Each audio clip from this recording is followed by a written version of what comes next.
प्राचीन काल में राजा भागीरथ ने अपनी पितरों की मुक्ति के लिए गंगा नदी को पृथ्वी पर लाने का संकल्प लिया। उन्होंने कठिन तपस्या की और गंगा मैया को प्रसन्न किया। गंगा ने राजा भागीरथ को आशीर्वाद दिया और पृथ्वी पर आने को तैयार हो गई। लेकिन गंगा की तेज धारा से पृथ्वी का विनाश हो सकता था। इसलिए गंगा ने राजा भागीरथ से कहा कि उन्हें कोई ऐसा उपाय करना होगा जिससे उनकी धारा नियंत्रित हो सके।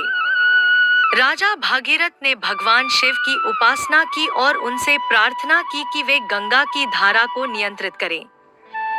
भगवान शिव ने उनकी प्रार्थना स्वीकार की और गंगा को अपनी जटाओं में समाहित कर लिया।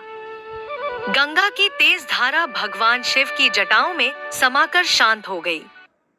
इसके बाद भगवान शिव ने अपनी जटाओं से गंगा को धीरे धीरे प्रवाहित किया, जिससे गंगा की धारा शांत और नियंत्रित हो गई। इस प्रकार गंगा नदी पृथ्वी पर प्रवाहित हुई और राजा भागीरथ ने अपने पितरों का तर्पण करके उन्हें मुक्ति प्रदान की। इस कथा से यह सीखने को मिलता है कि भगवान शिव केवल विनाशक ही नहीं, बल्कि सृष्टि के रक्षक और पालनकर्ता भी हैं।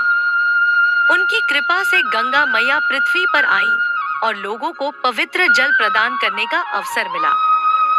सावन का महीना भगवान शिव की महिमा और उनकी करुणा को याद करने का समय है, जब भक्तजन गंगा स्नान और शिव पूजा करके अपने जीवन को पवित्र और शुभ बनाते हैं। सावन में शिवलिंग पर गंगा जल अर्पित करने की परंपरा इसी कथा से जुड़ी है।